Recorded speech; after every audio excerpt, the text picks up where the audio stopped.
1600 से 1800 के बीच में सबसे ज्यादा इन्वेंशंस हुआ और सबसे ज्यादा थीरीज दी गई। और इसी 17वीं शताब्दी में एक ब्रिटिशर्स जिसका नाम था होरेस हैमन विल्सन, इस इंसान को ऑक्सफोर्ड यूनिवर्सिटी में संस्कृत के बोलेन प्रोफेसर के रूप में नियुक्त किया गया था। इसका काम था कि ऑक्सफोर्ड यूनिवर्सिटी में हमारे हिंदू वैदिक सनातन ग्रंथों को अंग्रेजी में ट्रांसलेट करना। और सबसे पहले जो ऋग्वेद का इंग्लिश में ट्रांसलेट हुआ था वो इसी व्यक्ति ने किया था। और अंग्रेजी में ट्रांसलेट हुए इन्हीं वैदिक ग्रंथों को पढ़कर वेस्टर्न साइंटिस्ट अपनी थीरीज दिया करते थे। लेकिन सबूत कहाँ है? 14 सितंबर सन 1900 को मैक्स प्लांक ने क्वांटम फिजिक्स की नींव डाली, जिन्होंने ब्लैक बॉडी रेडिएशन पर रिसर्च करके ये परिकल्पना दी कि लाइट और अन्य इलेक्ट्रोमैग्नेटिक रेडिएशन एनर्जी का प्रवाह ऊर्जा के छोटे छोटे हिस्सों के रूप में होता है। और क्वांटम फिजिक्स को स्थापित करने के लिए प्लांक को नोबेल प्राइज भी मिला था। और अगर क्वांटम मैकेनिक्स इन्होंने दिया था तो वायु पुराण और मुंडका उपनिषद में ये मंत्र कहाँ से आए? एल्बर्ट आइंस्टीन की बहुत सी थ्योरी जैसे रिलेटिविटी भगवत गीता के इतने सिमिलर कैसे है? हाइजेनबर्ग जिन्होंने अनसर्टेनिटी प्रिंसिपल दिया था,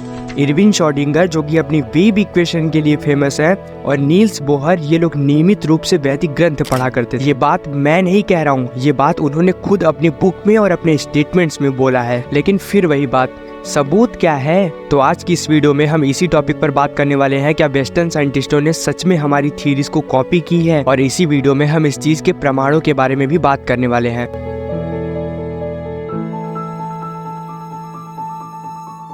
वर्नर हाइजेनबर्ग एक जर्मन साइंटिस्ट थे जिन्होंने क्वांटम मैकेनिक्स में अनसर्टेनिटी प्रिंसिपल यानी कि अनिश्चितता का सिद्धांत दिया था, जो कि क्वांटम मैकेनिक्स की सबसे प्रभावशाली थ्योरी थी। इनका एक स्टेटमेंट है कि quantum theory will not look radicalist to people who have read Vedanta, यानी कि क्वांटम मैकेनिक्स उन लोगों के लिए हास्यप्रद नहीं है जिन्होंने वेदांत पढ़ा है। इरविन श्रोडिंगर अपनी लिखी हुई बुक माइंड वेल्टांचिस्ट में ये कहते हैं, आपका यह जीवन जो आप जी रहे हैं इस संपूर्ण अस्तित्व का मात्र एक टुकड़ा नहीं है, बल्कि एक निश्चित अर्थ में संपूर्ण है। केवल यह संपूर्ण इतना गठित नहीं है कि इसका एक ही नजर में सर्वेक्षण किया जा सके। जैसा कि हम जानते हैं कि ब्राह्मण उसे पवित्र रहस्यमयी सूत्र में व्यक्त करते हैं, जो कि वास्तव में इतना सरल और स्पष्ट है जैसे तत्वमसि यही तुम हो, या फिर ऐसे शब्दों में जैसे मैं पूर्व और पश्चिम में हूँ, मैं ऊपर हूँ, मैं नीचे हूँ, मैं यह पूरी दुनिया में हूँ। मतलब वो कहना चाहते हैं कि हम अपने भीतर ही संपूर्ण रूप में है, जिसे तत्वमसि कहा जाता है। इन्होंने कैम्ब्रिज यूनिवर्सिटी में एक बुक लिखा था व्हाट इज लाइफ, जिसके पेज नंबर 129 पे लिखा हुआ है, स्पष्ट है यह उपनिषदों का सिद्धांत है, और केवल उपनिषदों का ही नहीं बल्कि ईश्वर के साथ मिलन का रहस्यमयी अनुभव नियमित रूप से इस दृष्टिकोण की ओर ले जाता है जब तक कि पश्चिम में मजबूत पूर्वाग्रह न हो। श्रोडिंगर ने 1961 में एक और बुक लिखा my life my world view, जिसके अध्याय 4 में एक स्टेटमेंट लिखा हुआ है, ऐसा कोई रूपरेखा नहीं है जिसके भीतर हम बहुवचन में चेतना पा सके। यह कुछ ऐसा है जैसे हम व्यक्तियों की अस्थायी बहुलता के कारण निर्मित हैं, लेकिन यह एक गलत निर्माण है। इस संघर्ष का एकमात्र संसाधन जहाँ तक हमारे लिए उपलब्ध है उपनिषद के प्राचीन ज्ञान में निहित है। इसके अलावा द होलोग्राफिक पैराडाइम्स के पृष्ठ नंबर 217 से 18 में एरविन श्रोडिंगर हाइजेनबर्ग के बारे में बोलते हुए कहते हैं, ये बात है 1972 की,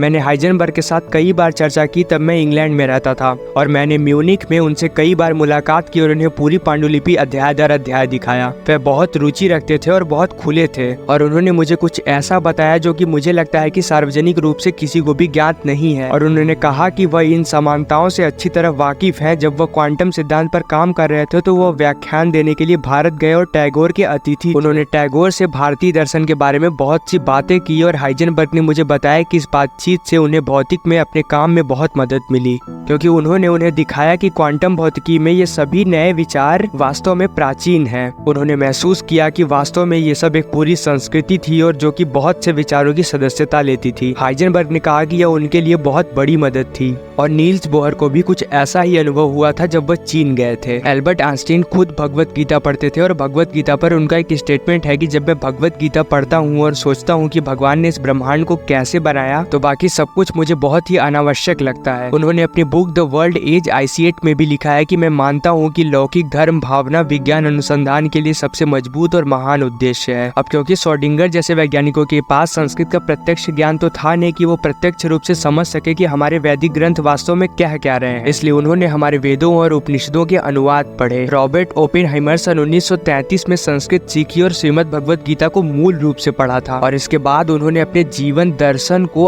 आकार देने वाली सबसे प्रभावशाली पुस्तकों में से एक बताया और उन्होंने कहा कि वेद इस शताब्दी का सबसे बड़ा विशेषाधिकार है। और 1945 में दुनिया का पहला परमाणु परीक्षण देखने के बाद उन्होंने भगवत गीता के 11वें अध्याय का एक श्लोक बोला, now I am become the death and destroyer of the world.